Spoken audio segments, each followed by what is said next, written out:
Hi all, happy Monday. Welcome to The Wife of Caesar. As you know, The Wife of Caesar is Steiner's project to talk about corruption or anti-corruption using everyday words so that we can fight corruption in our day-to-day lives with a little bit more than just good intentions. And if it wasn't clear enough by now, you cannot fight corruption only with good intentions.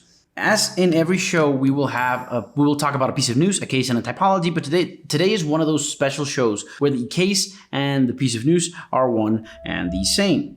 Today we get to talk about Airbus, and we talk about Airbus because it's a huge case. It's hugely relevant in novelty and in amount. It is the highest imposed sanction for foreign bribery in the world in history ever, bar none.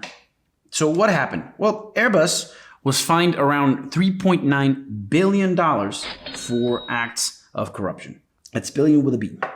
So, again, this is the largest enforcement action ever for one single case of bribery imposed worldwide. Now, this isn't the single biggest case in the US or in the UK or in France or in any one particular country, but on the whole, as an entire enforcement action, it's the biggest in history. Now, the sanctions were imposed in the US, in the UK, and France. And these three countries work together. Their authorities and investigation specialists work together to compose a sanction and a deferred prosecution agreement that would result in the company paying that fine. But I'm getting ahead of myself. Now, what is a deferred prosecution agreement? This is an agreement. It's a contract that you as a company sign or enter into with the prosecutors. What happens is your company attorneys and the prosecutor general or the special prosecutors and a judge get together and they bang out an agreement that will result in an effective sanction, but that will save us the time and the expenses of going to court. Now, this is perfectly legal, but essentially it is negotiated administration of justice. The crimes for which Airbus is being sanctioned are crimes of conspiracy, and as you know, this word means that two or more people get together to plan and or commit a crime. And in this case, the crimes that were planned or executed were, number one, foreign bribery, and number two, omissions in international arms trade. This sounds very serious, and if it sounds very serious, it's because it is. Foreign bribery is, as you know, you go out of a country, you go out of your own country into a different country, and you bribe a public official. You pay off a public official, a government employee, to receive an improper benefit, an improper advantage. So essentially paying a bribe in a different country. And the omissions in international arms trade section is a little more complex.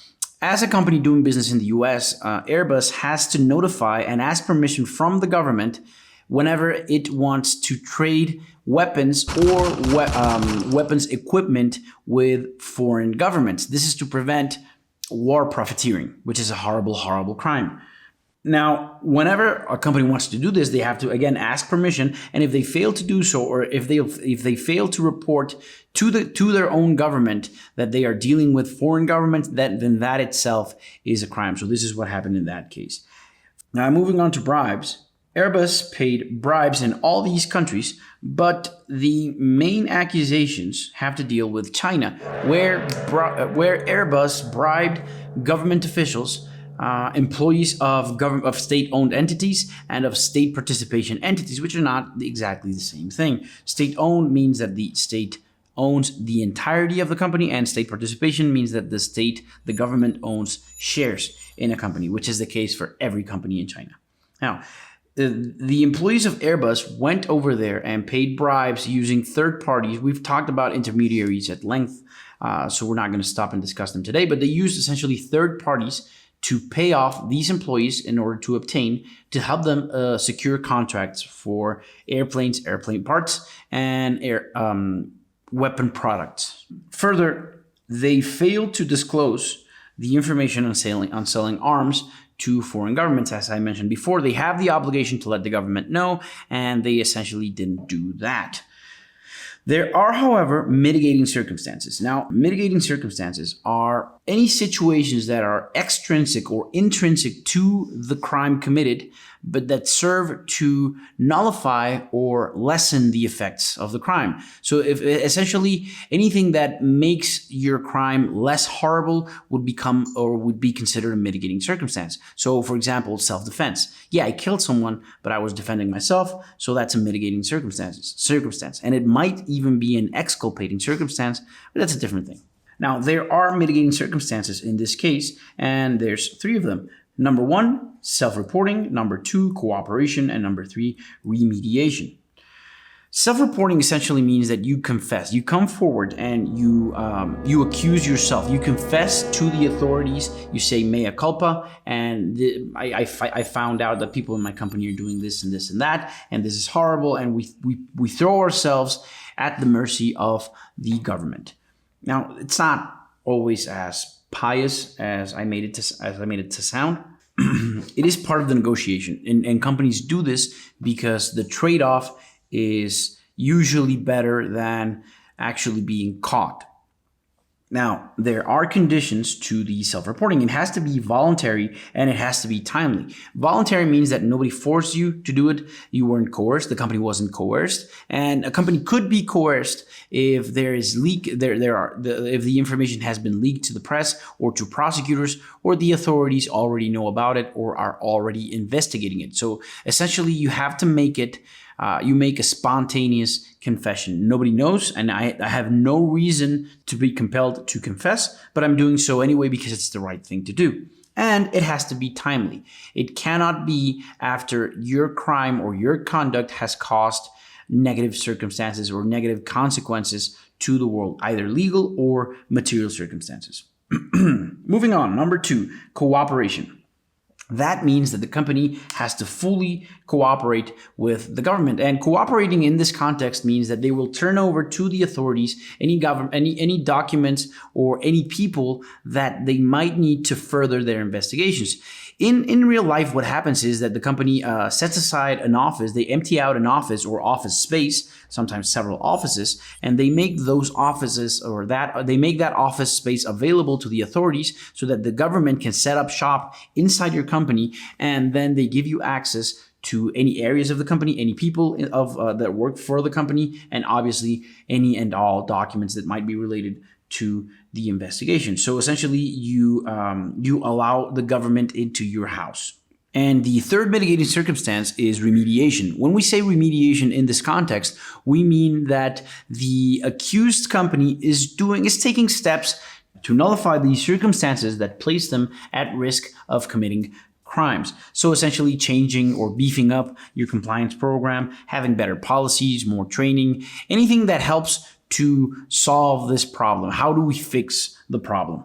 So because Airbus self-reported, they cooperated with the government and they remediated their defects, they were giving the benefit of mitigating circumstances, and their penalty was lessened. Now, this is very tricky because that means that even though this is the highest penalty ever paid, the highest fine ever paid for foreign bribery, it could have been much higher. Again, the fine is divided into 3 payments made to 3 different governments, and we consider it as a lump sum of 3.9 billion.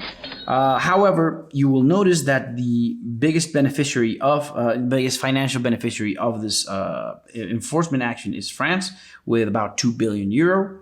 But on the whole, it was a huge enforcement action. Now, it's worth saying that when the company enters into a DPA, deferred prosecution agreement, with the government of 3 different countries, they don't do it separately. That means that the company or the company's attorneys negotiate with one country, but they always take into account, and they make that country take into account the negotiations that they are holding with different countries. Because then if you didn't do this, then you would be at risk, or your company would be at risk of being punished several times over for the same crime, and that is financially untenable. So what they do is they sit down with the prosecutors of the different countries, and they work out a deal where, for example, the prosecution in the US or the prosecutors in the US will acknowledge the fines being paid in China and in the UK as part of a global settlement, so that there is no excuse for them later going after the company for the actions carried out or the crimes committed in those countries. So it's in a weird way, through mutual legal assistance, so international cooperation, we have a situation where the governments of 3 countries at the same time impose one single sanction on a company for crimes committed in different places. Okay, let's move on to the typology. Today we get to talk about surety bonds. Surety bonds are a contract. Now, we have talked about using liquidated damages to pay bribes. Liquidated damages are just forms of indemnification that are set in contracts and liquidated in advance or calculated in advance. So essentially, you sign a contract, and that contract says, if you leave me hanging, then you will have to pay $100,000. That amount does not have to be calculated. It already is calculated, so it's liquidated. And we already know that if you do this, then you will have to pay this penalty. Now, we've talked about this in a previous episode and how people might use liquidated damages to pay bribes. They essentially fake a contract and then pay the amount of liquidated damages, and that in itself is the bribe.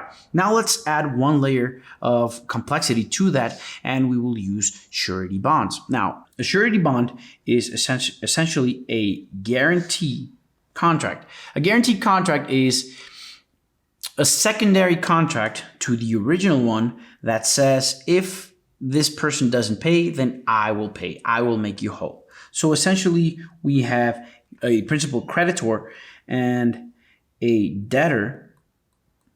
So the person who owes the money and the person to whom the money is owed.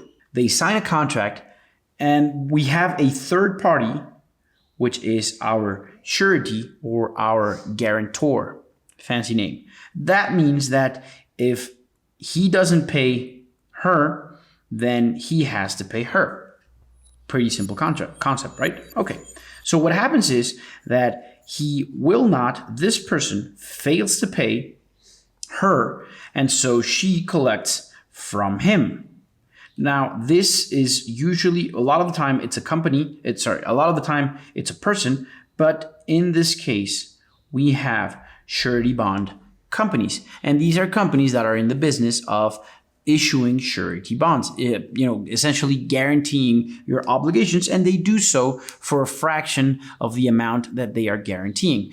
Most of the time, they have their formulas, and this works out and becomes a nice profit for them. But the person A decides that he isn't going to pay, so person B collects from the surety bond company, and the surety, it's just essentially a bureaucratic process, but it's not as lengthy as a trial as going to court, and the surety bond company will pay you because that's their job, that's what they agreed to. And after they will have a case, and they can collect, the surety bond company can collect from the original obligor, the original debtor, right? The person who originally owed the money.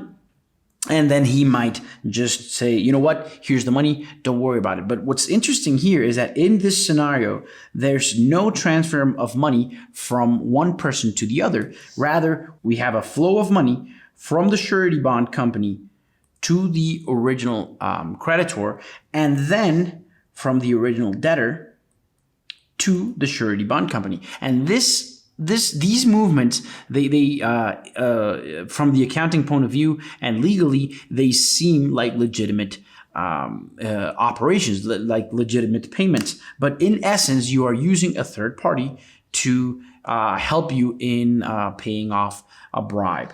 Coolio, so that's it for today. Thank you for joining us, and I will leave you, as I always do, with this. Please blow the whistle. Every act of corruption should be denounced, but do so safely. If you're not sure whether or not what you're looking at is corruption, or you're not entirely safe, don't do anything, refrain from acting, and reach out to the people who might help you. Feel free to reach out to us at info@striner.mx, and we will be glad to help you, but above all, please stay safe.